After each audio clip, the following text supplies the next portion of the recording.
só passou a ser obrigatório nas faculdades de Direito do Brasil em 1988.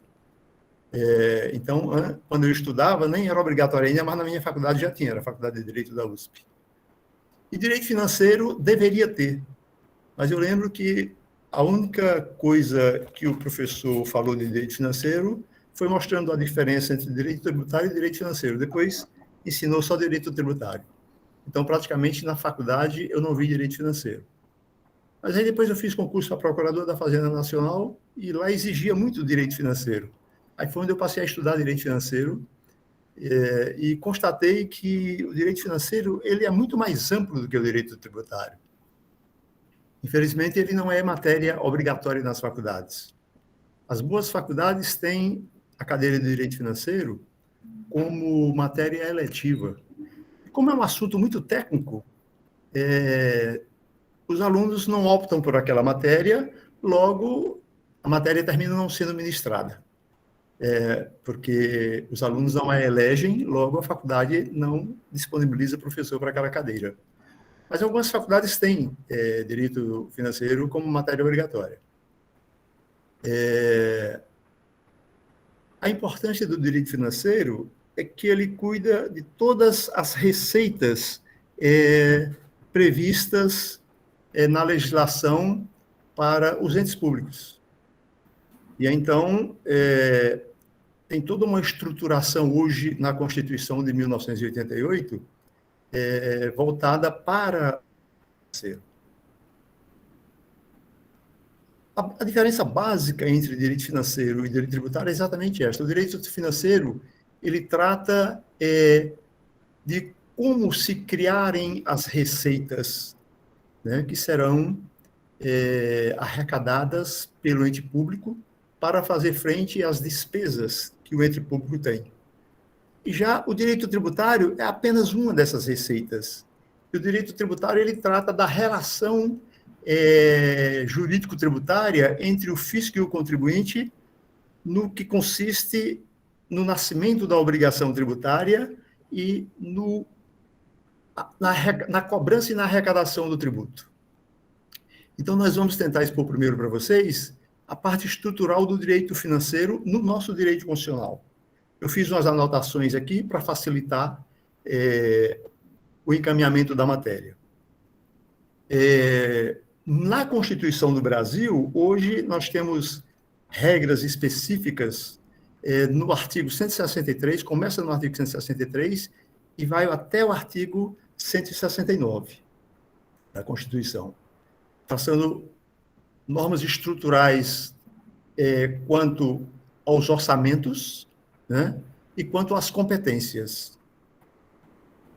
Dentro da estrutura do direito financeiro na Constituição, nós temos como uma espécie de pirâmide 3 modalidades de orçamento. O orçamento maior, que é o orçamento plurianual. Esse orçamento plurianual, ele trata mais das despesas de capital e as despesas a ele relativas. Melhor dizendo, e as despesas relativas a essas despesas de capital. A despesa de capital é aquela despesa que o ente público faz para aumentar o seu patrimônio. São as chamadas despesas de investimento. Elas são cobertas por receitas de capital que são obtidas no sistema financeiro. Não são receitas que ordinariamente a Fazenda Pública obtém, explorando o capital dos privados, mediante a arrecadação de tributos, nem explorando o seu próprio patrimônio, né? Por exemplo, na locação de imóveis, na alienação de imóveis. São receitas que ela obtém através do chamado crédito público, ou seja, a Fazenda Pública vai no mercado financeiro, obtém o empréstimo, isso já aumenta a dívida pública, mas só para aquela finalidade, para despesa de capital, para investimento. Ela não pode usar esse dinheiro em despesas que não sejam despesas de capital, em despesas correntes. Despesas correntes são aquelas que ordinariamente acontecem, como, por exemplo, a despesa de custeio, que é o pagamento de funcionários, Porque existe um princípio que se chama princípio da regra de ouro, que impede que a Fazenda Pública faça isso. Ela não pode usar receita de capital que ela adquiriu para investimentos, né, para aumento do Estado, com despesa corrente, com despesa ordinária, com despesa com funcionários, com despesa com aquisição de material de consumo, porque isso não é bom para o orçamento público, para a feição de receita e despesa do Estado. Ele poderia aumentar ainda mais as suas dívidas, porque quando ele faz despesa de capital, ele faz com dinheiro que ele toma emprestado no mercado, né, através do crédito público. Se ele fosse gastar esse dinheiro com aumento de despesa corrente, contratação de funcionário e tal, isso poderia levar o Estado à bancarrota, né? O déficit ficaria gigantesco. Então, existem regras na Constituição que vedam essa prática. Daí o nome doutrinário dessa regra de ouro, né? Para poder manter o equilíbrio no orçamento público, equilíbrio esse que observa outro princípio, né? Que é o princípio do equilíbrio da atividade financeira do Estado. Muito bem. Então, essas regras todas, elas estão na própria Constituição, nesses dispositivos, né? Que requer uma leitura bem atenta para poder evitar confusões no entendimento da matéria. Como é uma matéria muito técnica, a leitura desses dispositivos, eu aconselho que todos leiam, porque é uma matéria importante e que quem vai fazer concurso público, por exemplo, exigem várias questões envolvendo direito financeiro e, normalmente, as questões vêm sempre da Constituição. Então, essa estrutura que está na Constituição é muito importante. Então, a própria Constituição prevê que os detalhamentos do que está na Constituição serão regidos por lei complementar. A Constituição anterior não existia lei complementar, então existia já uma lei ordinária tratando do assunto, que é a Lei número 4.320, de 64. Essa lei, ela traz os detalhamentos do que é receita corrente, do que é receita de capital, de todos os fenômenos que acontecem na dinâmica da movimentação do orçamento público durante todo o período anual. Essa lei traz todo tipo de regra específica, desde o problema de caixa, como o problema de remessa do dinheiro de um local para outro. Então, essa lei hoje ela tem natureza de lei complementar, porque a Constituição atual estabelece que uma lei complementar tratará disso. Crédito, débito, receita, despesa. E essa lei ela sofreu uma alteração importantíssima, na época ainda do Fernando Henrique Cardoso, em 2000, por meio da Lei Complementar 101, que é a famosa Lei da Responsabilidade Fiscal. Essa Lei da Responsabilidade Fiscal, ela apenas altera a Lei 4.320, traçando regras mais rigorosas para o administrador público. O administrador público, por intermédio dessa lei, não pode mais, por exemplo, gastar como gastava à vontade antigamente. Ela traça muitas regras e, no final, ela tem um artigo trazendo penas de natureza criminal para o administrador que não siga essas regras.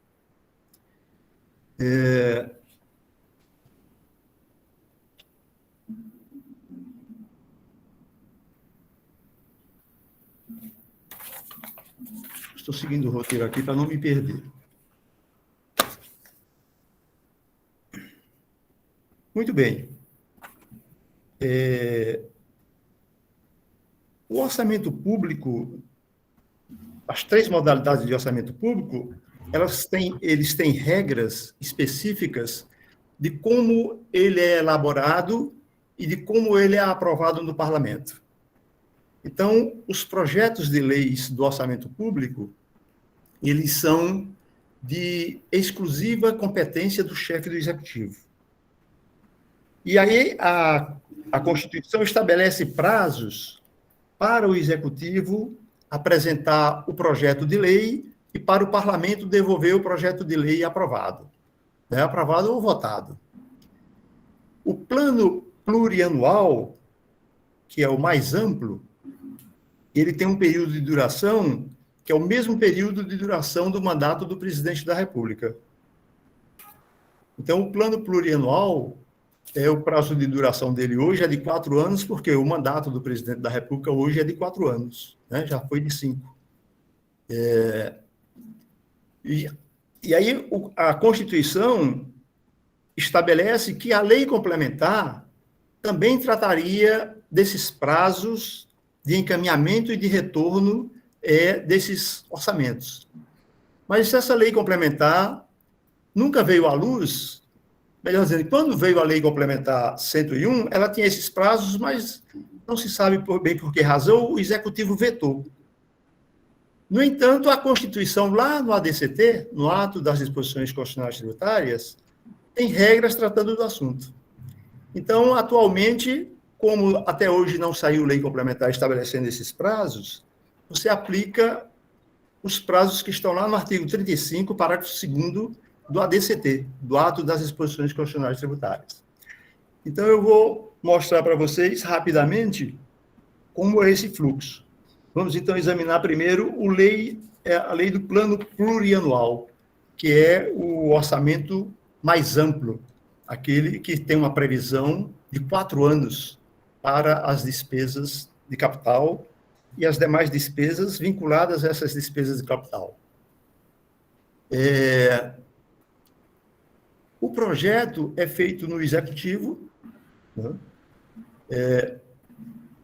Hoje tem uma lei que estabelece qual é o órgão no Executivo que recebe todas as propostas de todos os entes, e inclusive as propostas que são encaminhadas para o chefe do Executivo, para que ele transforme isso em projeto e encaminhe o projeto de lei para o Parlamento. A regrazinha que está nesse dispositivo deixa eu achar meu óculos aqui, do artigo 35 da DCT, ela estabelece que o prazo para a remessa desse plano plurianual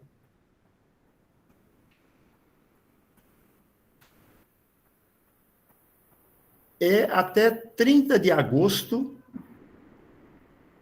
Na verdade, a emenda, o ADCT lá não fala essa data específica, ele diz 4 meses antes do fim do primeiro exercício financeiro do mandato presidencial. Então, o presidente está no último ano do exercício dele, então, até agosto, até 30 de agosto, ele deve mandar para o parlamento o projeto do plano plurianual que vai valer para os 4 anos seguintes do mandato do presidente seguinte. Então, quando o presidente seguinte entra, ele já recebe o plano plurianual feito, né? Porque é feito sempre pelo presidente que vai sair. Ele faz isso, ele manda o projeto no último ano do mandato dele. E aí ele tem que fazer isso, ele tem que encaminhar esse projeto, segundo essa regra da Constituição, até 4 meses antes do fim do primeiro exercício financeiro do mandato. Desculpe, é do primeiro exercício financeiro. Quando ele começa, é que ele manda. Desculpem. É do primeiro exercício financeiro do mandato dele. Quando ele começa, é que ele manda o projeto. E aí ele na verdade, ele termina usando esse projeto, o plano plurianual dele, apenas por 3 anos. Quando ele começa, ele usa o plano plurianual do mandato anterior. Entenderam? Quando ele assume, ele já manda o projeto que vai valer por 3 anos dele e mais 1 ano do mandato seguinte. Tá? E aí o parlamento deve devolver esse projeto até 30 de agosto, Não, desculpe. O parlamento deve devolver esse projeto até o encerramento da sessão legislativa. Então, quando é que se encerra a sessão legislativa? Hoje é 22 de dezembro. Né? Houve uma alteração na Constituição que fixou agora que a segunda sessão legislativa, quando ele fala na sessão legislativa, ele está se referindo à última sessão legislativa, que é 22 de dezembro. Então, resumindo, o projeto do plano plurianual, quem elabora é o chefe do executivo, é privativo do chefe do executivo, ele encaminha o projeto no primeiro ano do mandato dele para o parlamento deve devolver isso até dia 22 de dezembro. E aí, então, ele fica, desse mandato dele, tranquilo com esse orçamento, e aí, quando o outro presidente começa, ele usa o orçamento plurianual do mandato anterior, até que o projeto que ele vai apresentar passe a funcionar. A característica principal desse plano plurianual é esta, é que trata de receitas e despesas de capital. E, pela Constituição, esse orçamento deve ser elaborado de forma regionalizada, com a finalidade de diminuir as diferenças regionais. Então, para regiões mais carentes, essas grandes obras devem ser voltadas mais para elas, para que o país cresça com menores disparidades regionais. Então, duas características principais desse orçamento. Ele é para despesa de capital e ele é regionalizado. Então, o fluxo desse orçamento é este. Primeiro ano do mandato, até 30 de agosto manda o projeto, o parlamento discute, quando aprova, deve devolver até 22 de dezembro. Esse orçamento plurianual ele é importantíssimo, porque a gente vai ver que os demais orçamentos, as demais leis orçamentárias que tratam do assunto anual, têm que observar o que está estabelecido nessa área de despesa de capital no plano plurianual. Então, ele é importantíssimo, né? Ele é estrutural, tá certo? Se você imaginar uma pirâmide, ele seria a primeira capa da pirâmide. E aí, depois vem o problema anual, a movimentação do executivo na parte anual. A Constituição estabelece que antes que o executivo faça a lei do orçamento anual, ele tem que fazer antes a lei de diretrizes orçamentárias, que é outro planejamento, só que menor, só para um ano. Então, nós temos esse planejamento plurianual de 4 anos, né? Que é a lei do orçamento plurianual. E aí, todo ano, o executivo tem que, antes de apresentar a lei do orçamento anual, ele tem que também traçar a lei de diretrizes orçamentárias. Então, ele tem que fazer o projeto, e essa lei, também, esse artigo da disposição, traça os prazos que devem ser observados por essa lei. E aí eu fiz um quadrozinho aqui também com essa lei, que é o seguinte: o executivo remete o projeto até 8 meses e meio antes do encerramento do exercício financeiro. Então, quando começa o exercício financeiro, o executivo já está no exercício financeiro, ele já está se preocupando com o exercício seguinte. Então, dentro deste exercício financeiro, ele já faz o projeto da LDO do exercício subsequente.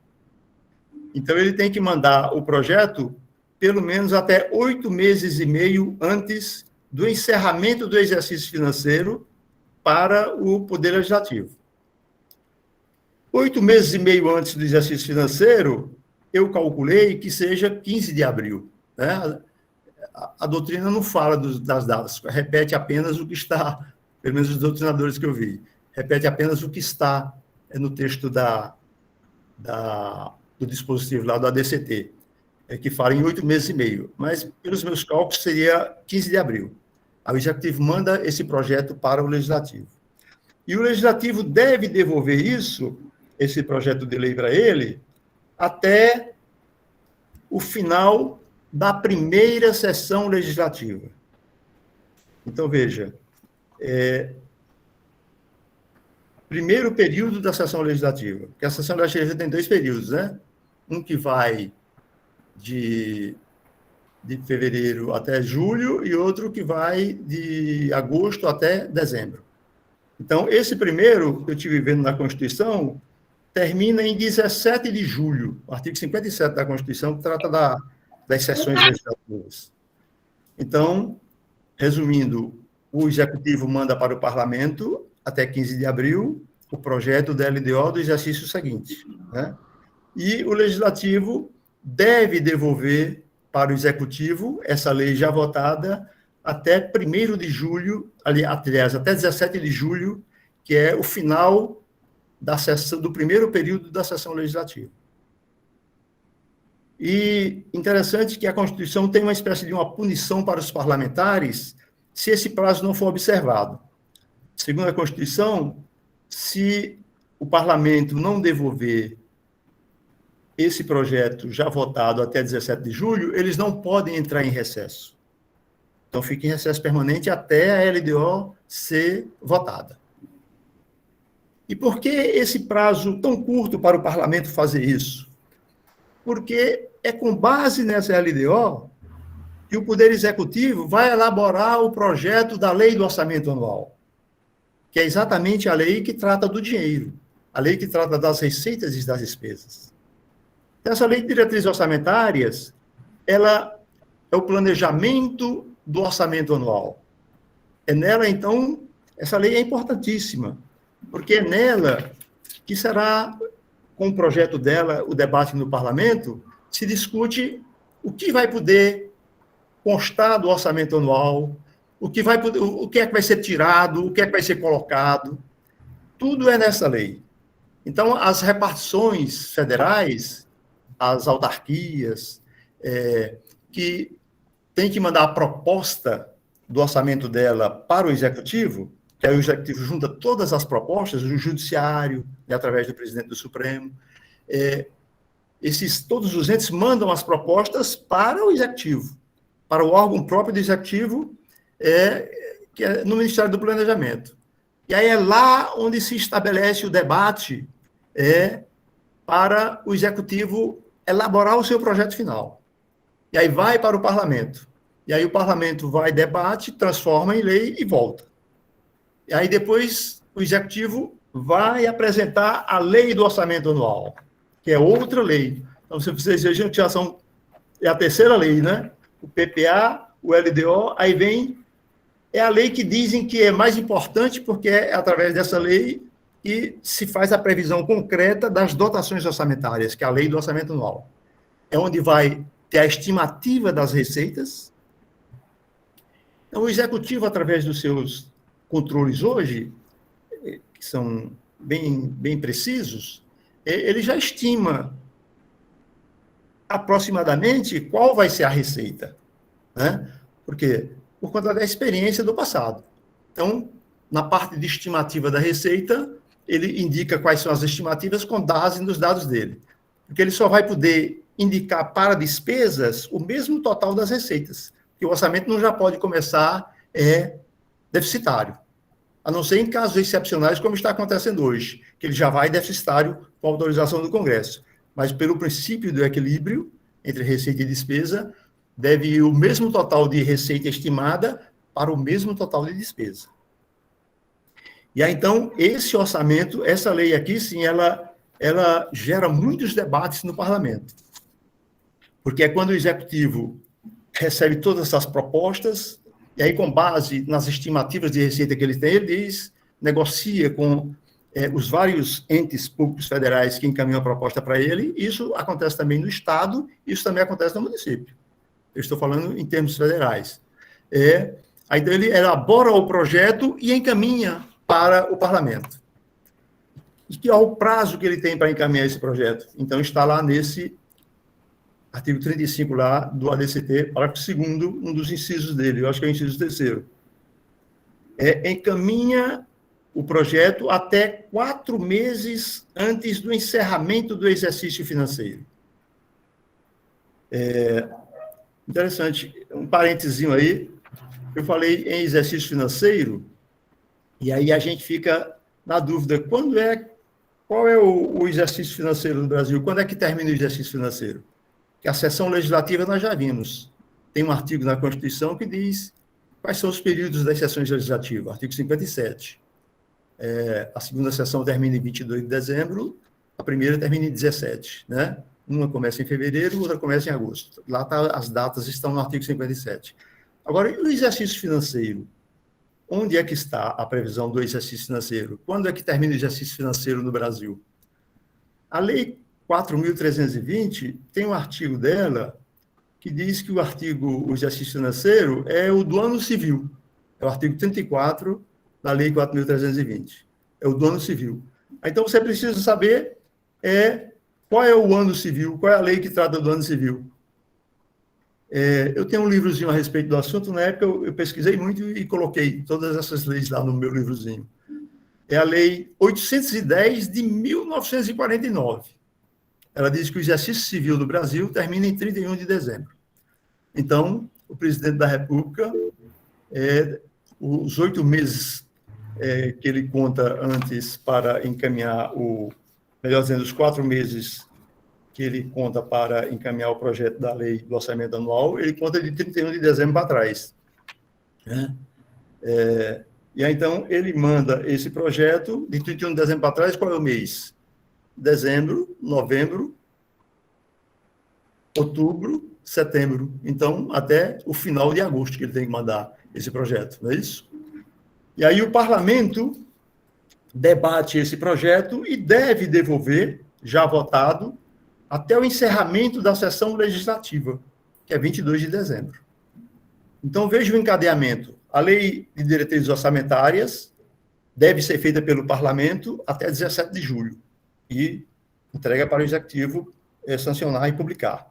E aí o executivo, depois da lei do orçamento de diretrizes orçamentárias, tem que fazer o seu projeto do orçamento anual, encaminha para o legislativo até 4 meses antes do encerramento do exercício financeiro, e o parlamento deve devolver isso votado até 22 de dezembro, porque esta lei vai ser aplicada no exercício seguinte. Né? Nós já temos casos na história que essa lei, como os parlamentares não têm nenhuma punição caso não aprovem essa lei no prazo, nós temos histórico aí de que ela só foi aprovada, deveria ter sido devolvida até 22 de dezembro de um ano, ela só foi devolvida no novembro do ano seguinte. Né? Na época, eu lembro daquele presidente de Minas Gerais, como era o nome dele, esqueci agora, aquele que tinha o cabelinho assim. Itamar Franco. Hein? Itamar Franco. Itamar Franco. Então, eu lembro bem que num mandato, num determinado ano do Itamar Franco, ele só conseguiu a aprovação da lei em novembro do ano seguinte, que deveria ter sido até dezembro daquele ano. Muito bem. A Constituição estabelece como essas leis orçamentárias devem ser debatidas lá no Congresso Nacional. Então, se elege uma comissão mista do Congresso, da Câmara dos Deputados e do Senado, e essa comissão mista segue as regras do regimento interno, que normalmente é composta, negociada entre os partidos, pela representação dos partidos, tá? Porque todo mundo quer participar dessa comissão, né? Que é a parte do dinheiro, principalmente da lei do orçamento anual. Agora, a Constituição estabelece algumas regras, segundo as quais alguns itens do projeto do Executivo não podem ser alterados de forma nenhuma. Né? Então, um deles é exatamente a coluna das receitas, a estimativa das receitas. Só o Executivo sabe. Então, essa parte estimativa, a estimativa das receitas do projeto do Executivo, não pode ser alterada. Né? Porque é ele que sabe quanto ele arrecada, é ele que tem os elementos. Tá certo? Outros itens que não podem ser alterados, isso está no parágrafo 3º do artigo 166, que é exatamente o artigo que trata da Comissão Mista do Orçamento da Constituição. Outros itens que não podem ser alterados. Despesas com vencimentos e encargos. Por quê? O Executivo já sabe quanto é que ele tem que gastar, né? de salário, de vencimentos com os servidores e os encargos, né? As contribuições previdenciárias que ele tem que arrecadar. Então, ele já sabe quanto é, né? Mas essa parte também não pode ser alterado. O total das despesas também não pode ser alterado. Por quê? Tem, digamos, 2 trilhões estimados de receita. Então, o total das despesas só pode ser 2 trilhões, pelo princípio do equilíbrio. Mas no item despesas, o parlamento pode alterar as dotações orçamentárias. Então, eles podem tirar, por exemplo, do Ministério da Educação para o Ministério dos Esportes, do projeto do Executivo. O projeto do Executivo vai com dotações orçamentárias previstas para várias entidades. Então, o que os parlamentares podem fazer é isso, é fazer a migração de valores de uma dotação orçamentária para outra. Mas isso não vai alterar o total das despesas. Vai apenas tirar de um e colocar para outro. Tá certo? Então, esse item também é outro item que sofre uma certa limitação para os parlamentares. O total do serviço da dívida pública. Então, o que é que gera a dívida pública? São aqueles empréstimos que o executivo pega para as despesas de capital. Então, quando ele apresenta o projeto, ele já diz qual a estimativa de despesas de capital, de receitas de capital que ele tem, né, e de despesas de capital. Então, ele já sabe todo ano qual a dívida que ele tem, né, que a União, no caso federal, tem, e quanto é que ele vai pagar de serviço da dívida, ou seja, dos juros, quanto é que ele vai pagar de juros. E aí, então, ele estima e faz a dotação orçamentária para esta despesa. Então, este item também não pode ser alterado pelo parlamento. E as transferências tributárias que a União é obrigada a fazer para os estados e municípios, e quando é um orçamento do estado, que o estado tem que fazer para os municípios, né? E que os municípios não transferem, não fazem transferências tributárias, então não tem esse problema lá na área municipal. Então, o total das transferências tributárias, no caso da União, que ela já sabe quanto é, então essa parte também o parlamento não pode alterar. Uma outra discussão interessante sobre o orçamento é o problema do orçamento autorizativo e do orçamento vinculado, ou seja, do orçamento obrigatório.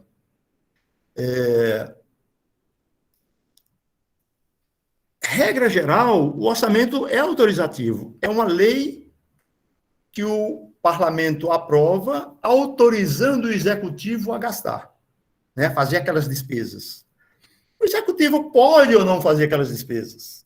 Daí ele não ser obrigatório, ele seria apenas autorizativo. A lei do orçamento seria uma lei autorizativa.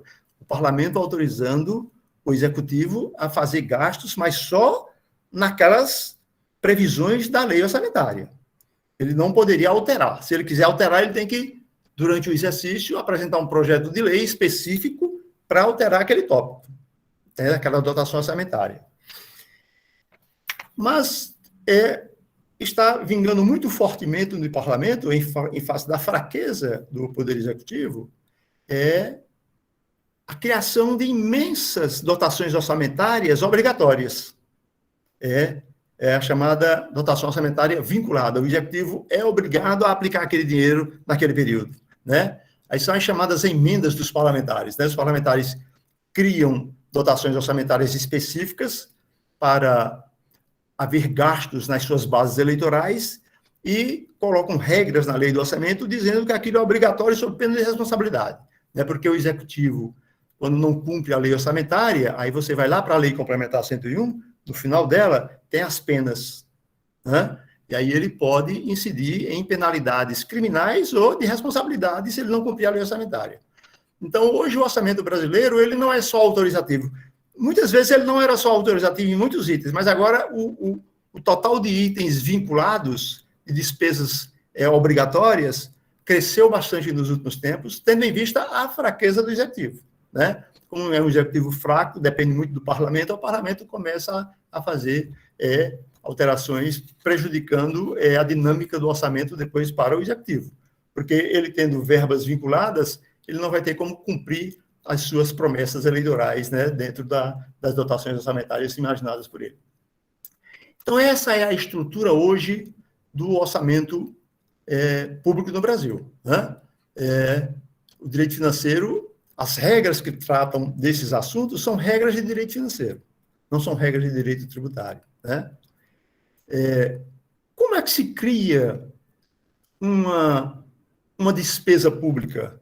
Isso vem lá da ciência das finanças, né?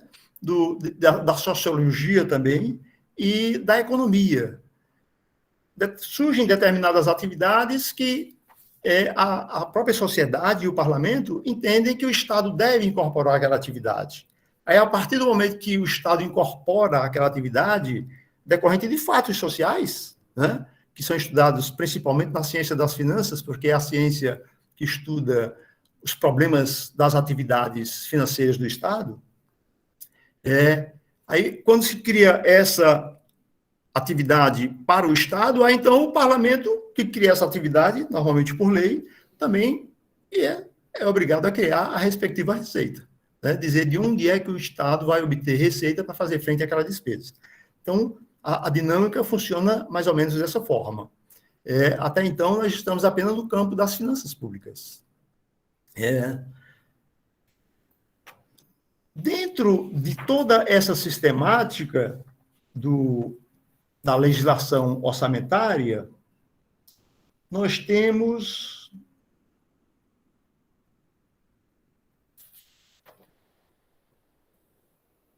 vários princípios que regem o direito financeiro e as normas de direito financeiro. Veja que nós estamos apenas na parte estrutural, né? Porque quando você estuda direito financeiro, além dessa parte estrutural, que normalmente ocupa 2 aulas, depois você vai estudar a Lei 4.320, os detalhamentos dela e os detalhamentos da Lei Complementar 101. Aí você vai saber o que é receita corrente, o que é receita de capital, toda a dinâmica de transferências voluntárias, transferências tributárias, várias dotações suplementares, vários detalhamentos. Aqui nós estamos vendo só a parte estrutural. Então, os princípios fazem parte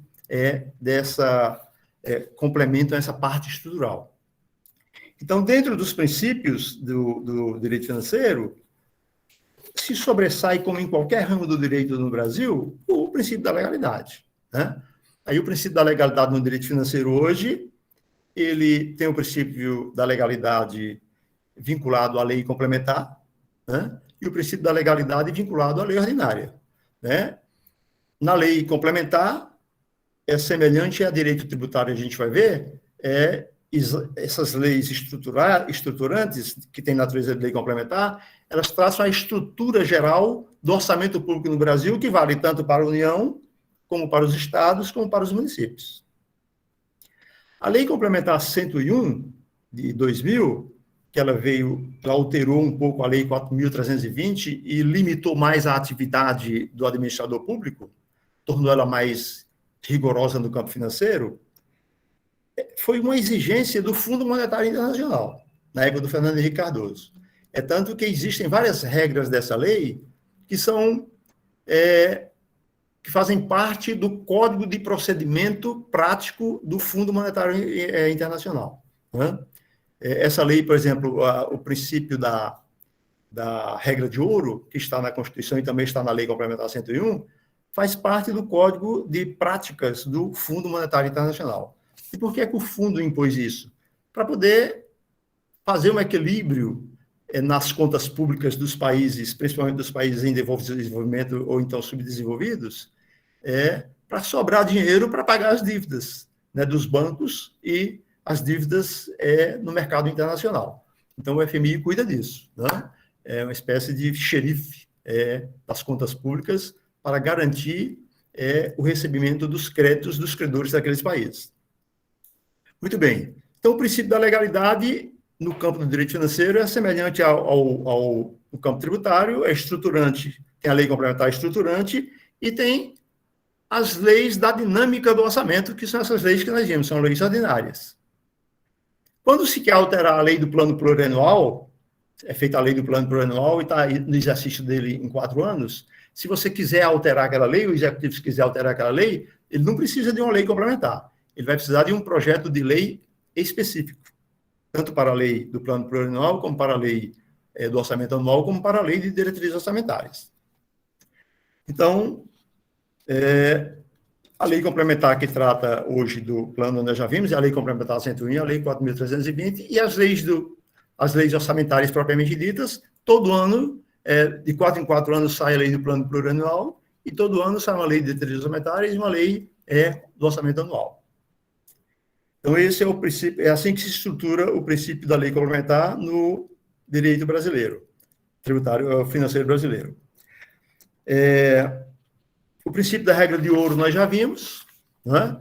Que é aquele princípio que orienta no sentido de que receitas de capital não podem ser usadas para despesas correntes, só para despesas de capital, né? Também está estruturado na Constituição, vocês encontram regras que seguem a orientação desse princípio na Constituição. Deixa-me dar, já que eu anotei aqui, eu vou dar os artigos para vocês. Princípio da regra de ouro. Você encontra a orientação desse princípio no parágrafo 2º do artigo 121 e artigo 44 da Lei Complementar 101. Parágrafo 2º do artigo 121 e artigo 44 da Lei Complementar 101.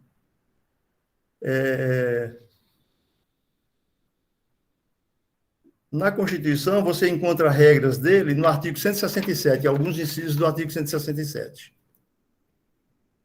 Bem, um outro princípio que é muito importante, né, que passou a ser exigido principalmente da década de 90 para cá, é o princípio da transparência, né? Então, o princípio da transparência no sentido de que as despesas públicas, principalmente a concretização do orçamento durante o exercício, tem que ser da forma mais transparente possível. Então, existem já leis no Brasil exigindo os chamados portais da transparência, né? Tem o portal da transparência federal, estadual e municipal. Tudo por períodos, normalmente mensais, o administrador público é obrigado a colocar na internet, para o público em geral, a dinâmica do orçamento durante o exercício, durante a sua concretização.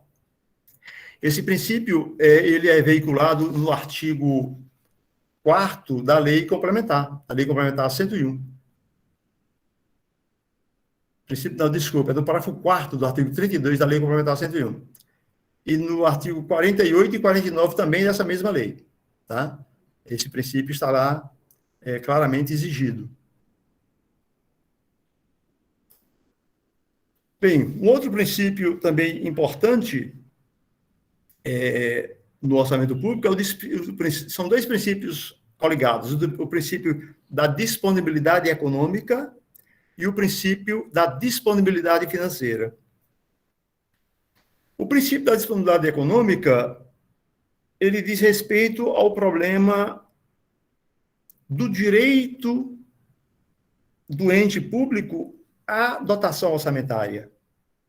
Então, o ente público, digamos, a autarquia, o TRF da 5ª Região, ele só passa a ter a disponibilidade econômica do valor da sua dotação orçamentária quando a lei do orçamento anual é publicada, entra em vigor. Aí ele passa a ser o dono daquela dotação orçamentária, teoricamente, porque para cada ente sai a dotação orçamentária própria, né? No campo do judiciário, normalmente sai em termos globais. Aí depois é que as direções do judiciário nacionais faz a distribuição para a Justiça Federal e os tribunais regionais federais.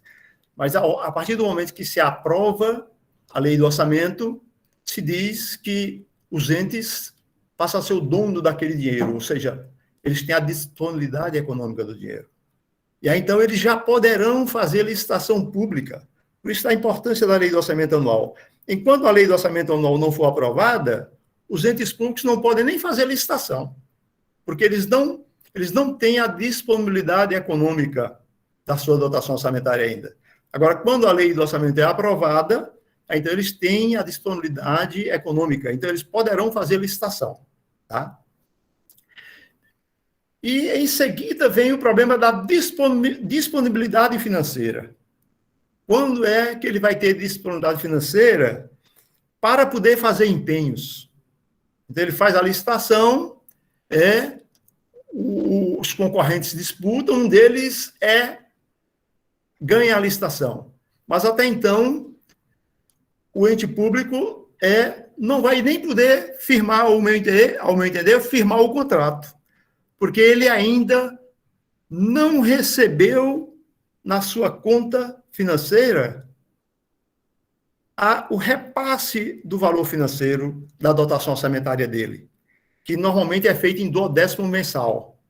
Então, ele só vai poder firmar contrato para pagar. Alguns autores sustentam até que depois da licitação, depois da lei do orçamento público, ele já pode fazer a licitação e firmar o contrato com o vencedor. Mas ele não vai poder, aquele vencedor pode até começar o trabalho, prestar o serviço, fazer a obra, mas sem nenhuma garantia de que vai receber o dinheiro, porque aquele ente que tem a dotação orçamentária ainda não recebeu a disponibilidade financeira da sua dotação orçamentária. E ele só vai poder fazer pagamentos, ou seja, fazer as notas de empenho quando o dinheiro estiver disponível para ele. Então, esse é o princípio da disponibilidade financeira. Só depois da entrada do dinheiro é que o ente público vai poder garantir, emitir a nota de empenho para fazer pagamentos. Entenderam a diferença entre o princípio da disponibilidade econômica e financeira? Muito bem. Deixa eu ver se tem mais algum outro princípio importante aqui.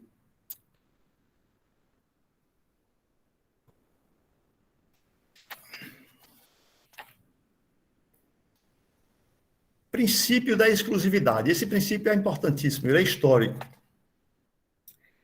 Esse princípio, ele estabelece a seguinte orientação, que deve constar da lei orçamentária apenas assuntos que digam respeito à receita e à despesa pública.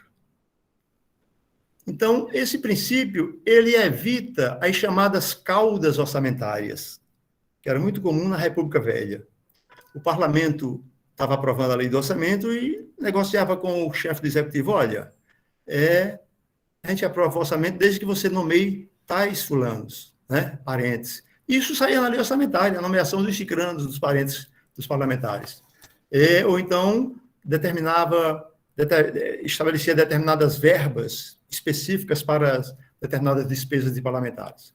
Hoje, nós já vimos, por conta do enfraquecimento do executivo, algo parecido está acontecendo com as dotações orçamentárias vinculadas.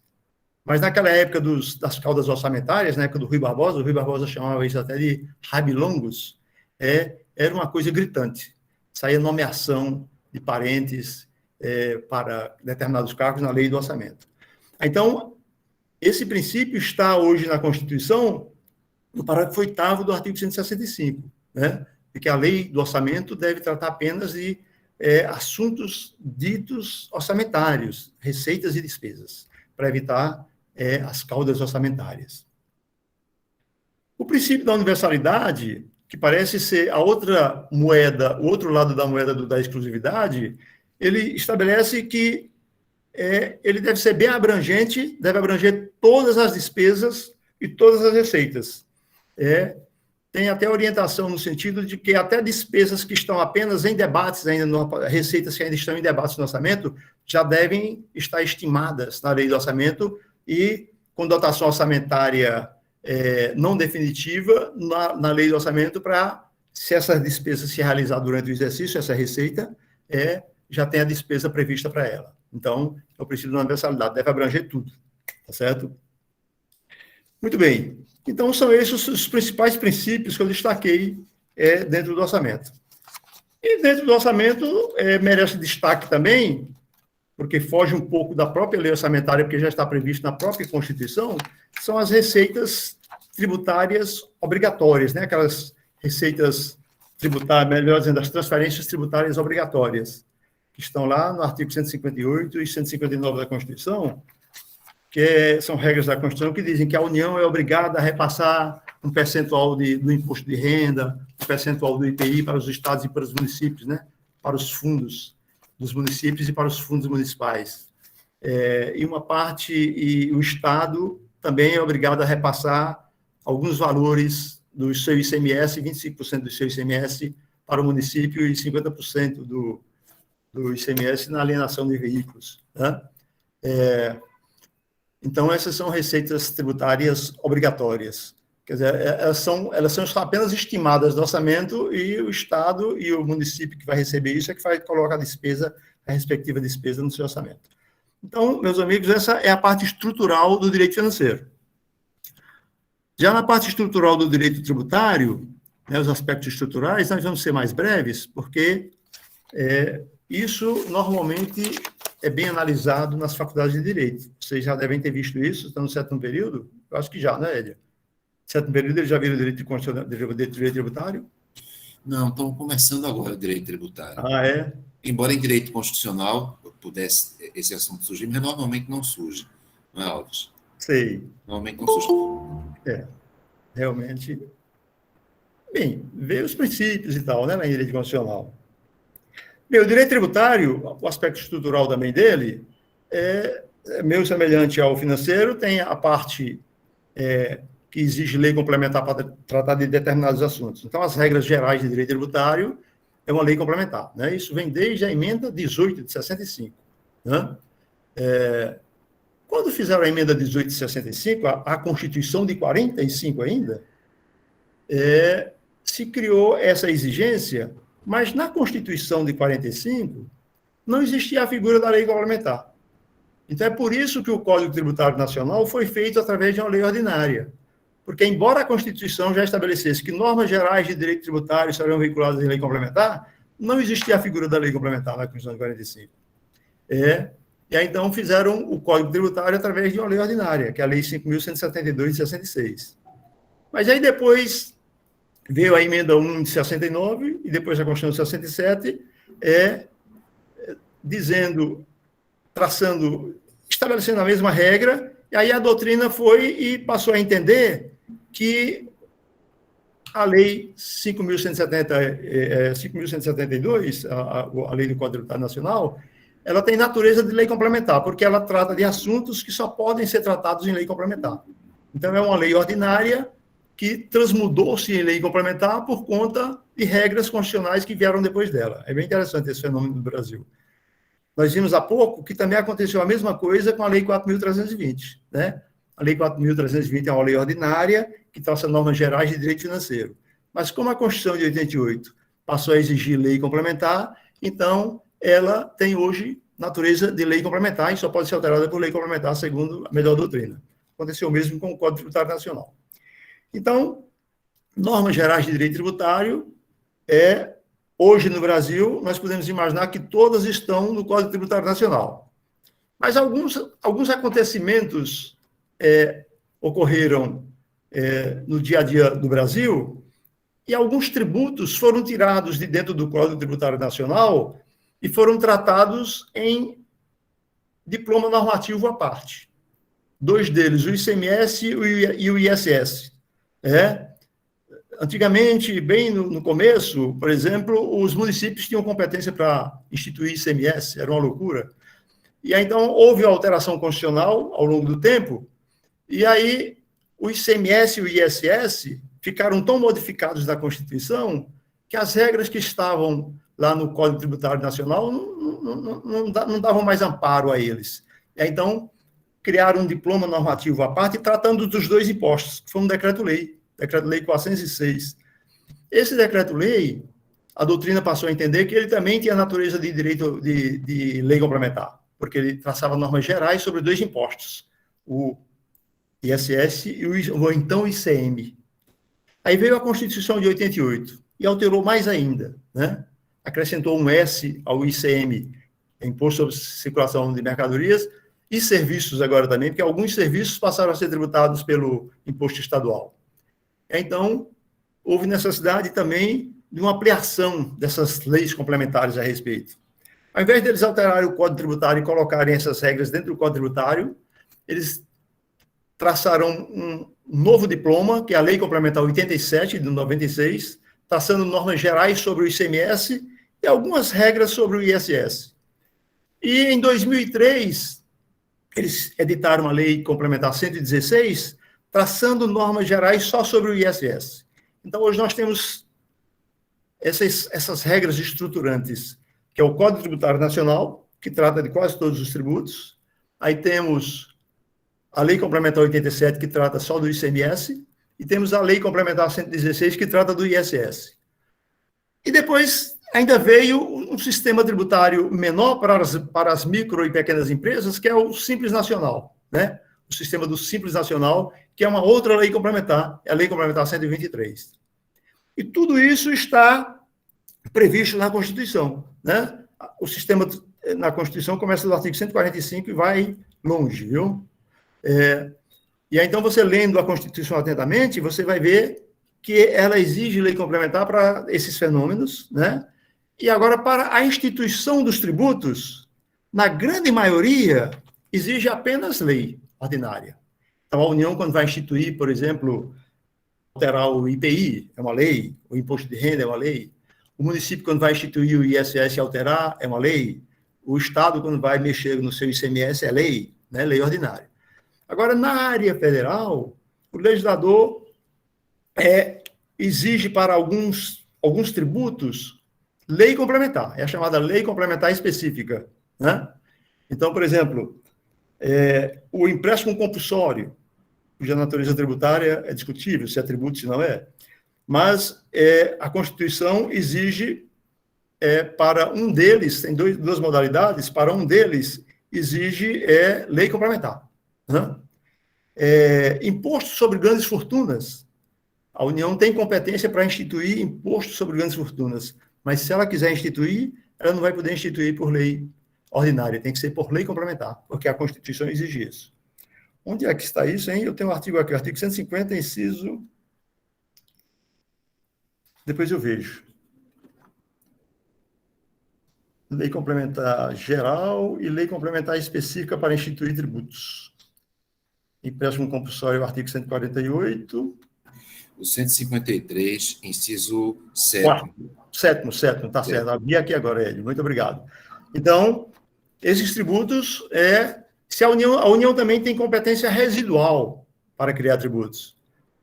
Além dos tributos para os quais ela tem competência, ela poderá criar outros, desde que não se choquem com os tributos já existentes dos estados e dos municípios dela. Aí ela pode criar isso também por lei complementar, né? É o artigo 154 da Constituição, um dos incisos dele.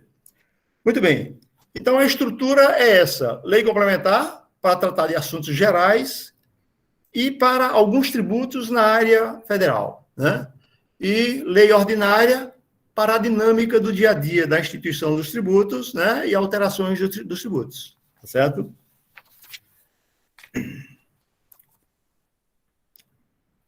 Bem, também no campo tributário, nós temos vários princípios, e aí se destaca sempre o princípio da legalidade, né, que vem desde a época do rei João Sem Terra na Inglaterra, né, lá de 1200 e poucos. E tem vários princípios bem próprios do direito tributário, e eu relacionei apenas os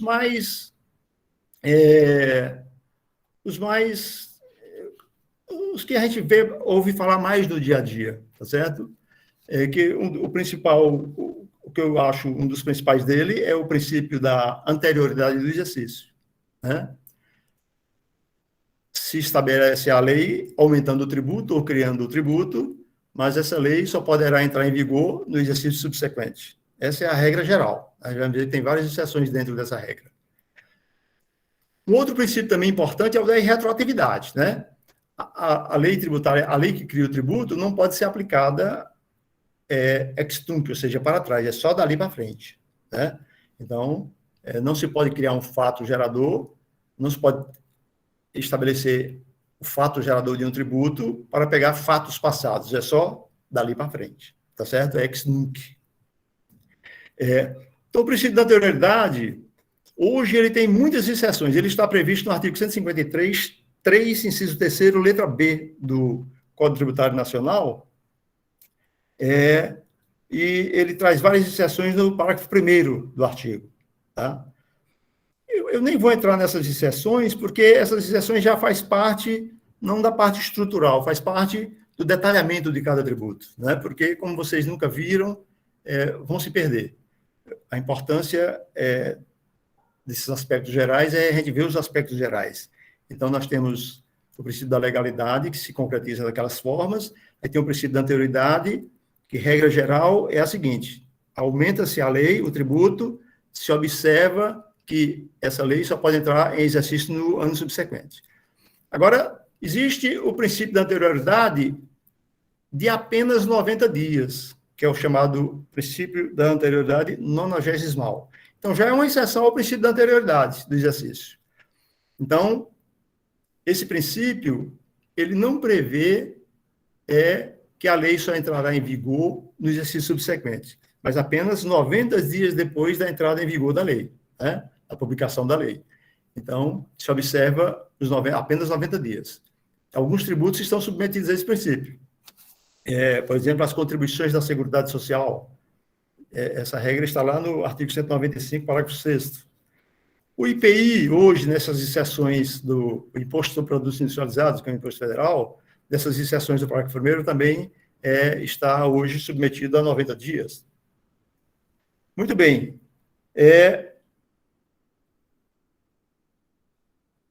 Princípio da anterioridade, princípio da irretroatividade, o princípio da anterioridade nonagesimal.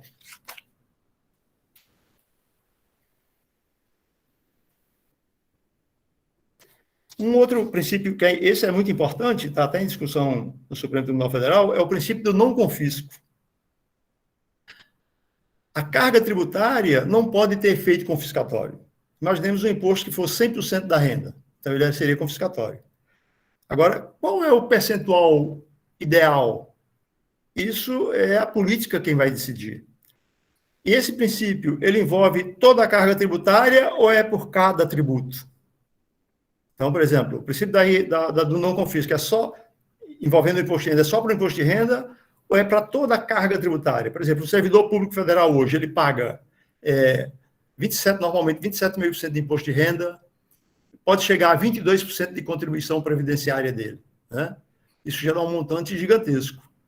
Esse princípio do não confisco, ele determina que a União tem que observar toda a carga tributária ou é por tributo? A boa doutrina sustenta que é toda a carga tributária, mas o Supremo até hoje não decidiu isso. Teve uma época que ele quase ia decidir isso, mas aí mudaram a lei e ele extinguiu a ação que discutia o assunto. Esse assunto voltou agora ao Supremo sobre o problema exatamente da contribuição previdenciária dos servidores, que somando com o imposto de renda vai dar uma carga tributária muito alta. Liminarmente ele já negou, mas não apreciou o mérito ainda, está em discussão. Esse princípio é importantíssimo, está no artigo 150, inciso 6º, o princípio do não confisco. Tem uma regra também na Constituição que alguns autores indicam como princípio, que é a imunidade tributária. A Constituição cria várias hipóteses de imunidade tributária. Ou seja, o legislador não pode tributar determinados fatos, porque a Constituição diz que aqueles fatos não podem ser tributados. Quando a regra de desoneração tributária está na própria Constituição, se diz que essa regra é de imunidade tributária. Quando é na lei, é isenção. Quando é na Constituição, é imunidade. Então, existem as imunidades recíprocas, né? Que, por exemplo, a União não pode cobrar imposto de renda sobre as receitas do município, nem do Estado. E o Estado também não pode cobrar ICMS sobre as operações de circulação de mercadorias da União, né? E os serviços da União, o município também não pode cobrar serviços. Então, essa é uma imunidade recíproca, né? Entre eles. Levantam algumas exceções aqui no artigo 150, dos parágrafos, que é para algumas entidades estatais que exercem atividades próprias do setor privado. Aí essas vão pagar os tributos normalmente. Existem imunidades também, lá na parte dos tributos, das exportações. Então, quando o Brasil exporta, existe a ideia de que o país não pode exportar tributo, e sim produtos, não é isso? E aí, então, quando um empresário, uma empresa qualquer exporta mercadorias, ela exporta sem imposto federal e sem imposto estadual, né? Sem o imposto de circulação da mercadoria.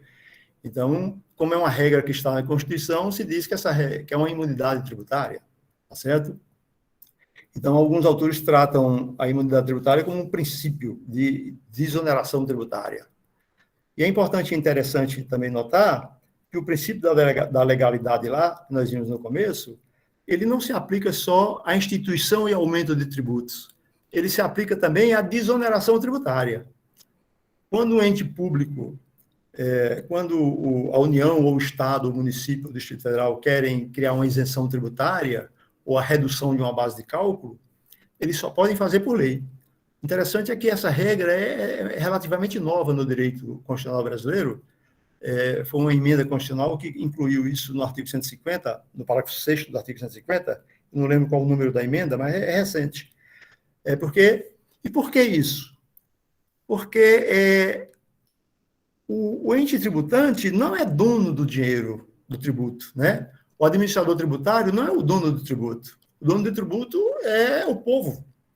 E aí, então, para que o ente público abra mão daquela receita, ele precisa ouvir os representantes do povo. Quem são os representantes do povo? O parlamento. Então, o parlamento é quem vai dizer se pode ou não se conceder a isenção tributária, né? A desoneração tributária, a redução da base de cálculo, a redução da alíquota. Então, tem que observar o princípio da legalidade também na desoneração tributária, né?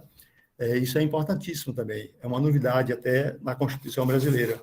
Embora antes isso já fosse observado por entendimento jurisprudencial e doutrinário, mas agora está na Constituição. Então, são esses os assuntos que eu trouxe para vocês. Desculpem os detalhamentos, e como é um assunto muito técnico, é meio cansativo, e estou aberto ao debate. Então, Alves, primeiro, muito obrigado, né, Alves? Muito obrigado por você estar aqui. E nós ainda estamos gravando. Para quem chegou depois, eu queria que também gravássemos. Alves, Francisco Alves, é juiz titular da 2ª Vara Federal de Pernambuco. Desde 88. Desde 88, né? Faz tempo, hein? Alguns de vocês não eram nascidos. É verdade. Sim. É um dos juízes mais antigos da 5ª Região. Sou o mais antigo agora, né? É o mais antigo agora, né? O mais antigo da 5ª Região, portanto, dos 6 estados. Desculpe, tem aquele lá de Fortaleza, Machado, né? É mais antigo do que eu, Tá. Eu sou o segundo. Mas que normalmente não aceita promoção. Ele não, exatamente. Então, dos 6 estados, Ceará, Rio Grande do Norte, Paraíba, Pernambuco, Alagoas e Sergipe. Então, eu acho muito importante trazer uma pessoa como Alves, que alia a doutrina a uma enorme experiência. Então, esses assuntos que foram selecionados hoje, que nós gravamos, Francisco Alves, não tem a ver apenas com uma leitura por mais profunda, que seja de alguns ou de vários livros de doutrina.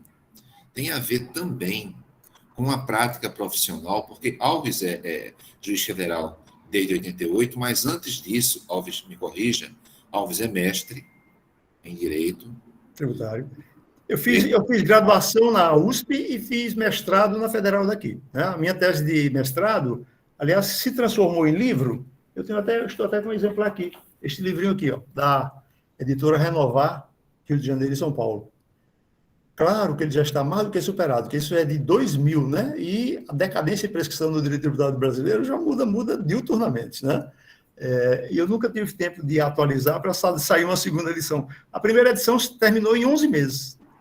1.200 exemplares venderam em 11 meses. E aí eu nunca tive tempo de fazer a segunda edição. Assunto relevantíssimo. Eu me recordo, tenho a obrigação de dizer, quando o Alves apresentou, né, lá no estacionamento, eu cheguei a parabenizar Alves, porque é um assunto relevantíssimo, decadência e prescrição. Mas não é só. Alves também foi procurador, Alves, do município de São Paulo. De São Paulo, né? Na parte fiscal. Na parte fiscal. E antes eu fui consultor daquela revista Informações Objetivas. Não sei nem se ela existe ainda. Né? IOB. Era a revista IOB. Era muito importante porque ela tinha vários cursos. A gente era consultor e ela usava os consultores em aulas para os assinantes da revista. Era muito bom. Foi onde eu aprendi direito tributário. Quando eu entrei na UIOB, eu fazia o 4º ano da faculdade. Aí eu aprendi lá, e eu nem tinha terminado ainda e já era consultor trainee. Era dinâmica. Olha, era um negócio impressionante. A gente atendia por telefone uma média de 200 consultas diárias. Meu ouvido saía piando de lá, eu atendia nos 2 ouvidos, porque era por telefone a consulta, era impressionante. Eu valorizo muito, gente. Eu queria que vocês percebessem isso, essa maneira de aliar teoria e prática. Afora o fato, também devo dizer, que Alves tem um filho, que além de excelente jogador de futebol, joga com a gente lá nas peladas, é também uma pessoa que tem uma formação internacional, não é, Alves?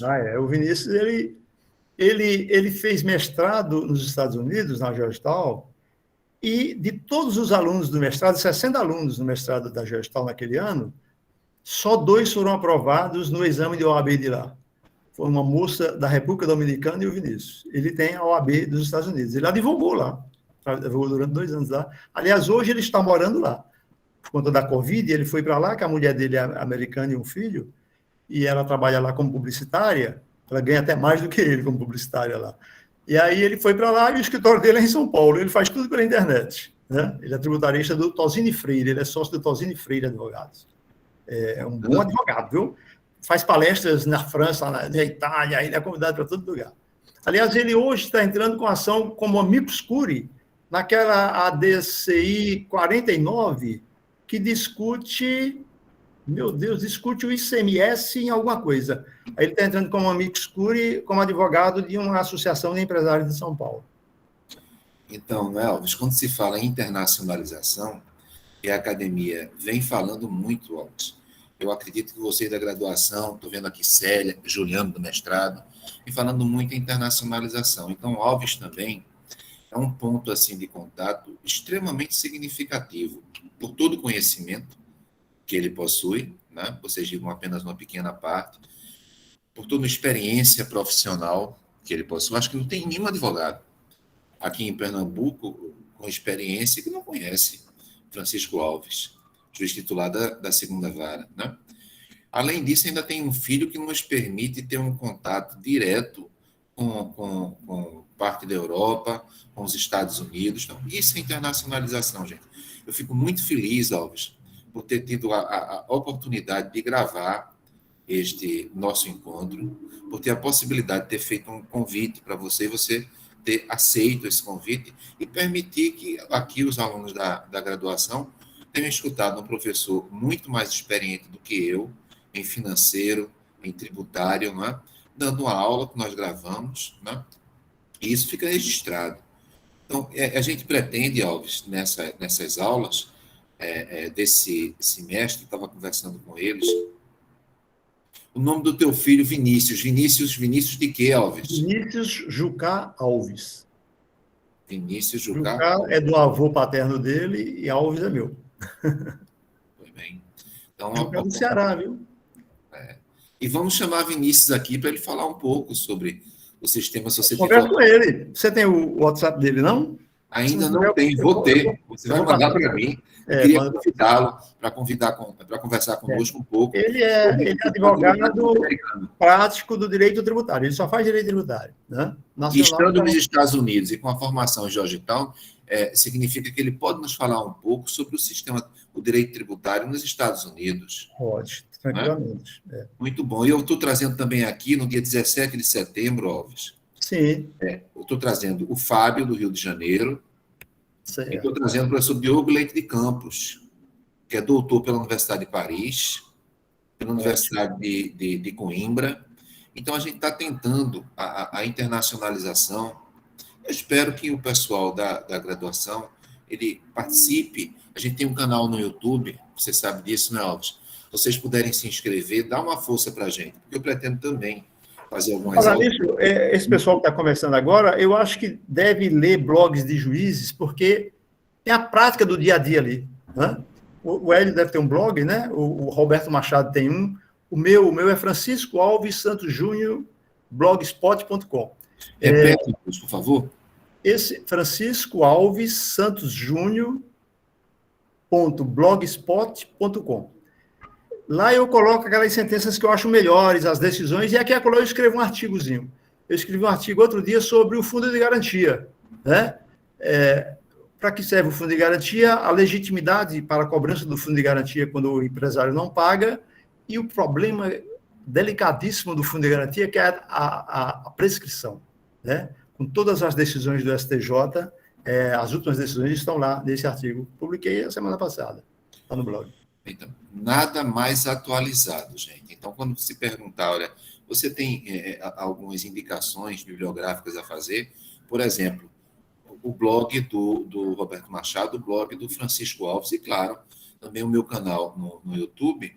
E nesses livros que eu passei para vocês, estão uma fartíssima bibliografia. Tá bom, gente? Então, essa é a minha orientação. Não sei se Alves tem mais algo a dizer para eu parar a gravação e nós continuarmos, Alves. Não tenho mais nada a falar, não. Tá certo? Não sei se Célia, Juliano, algum de vocês. Eu só agradecer a você o convite e a paciência do pessoal. Espero que tenha passado alguma coisa que sirva para vocês no futuro. Tá certo? Eu vou agora, então, parar a gravação. Tá bom? Agradecendo a Alves e a todos vocês. E a gente volta. Até logo.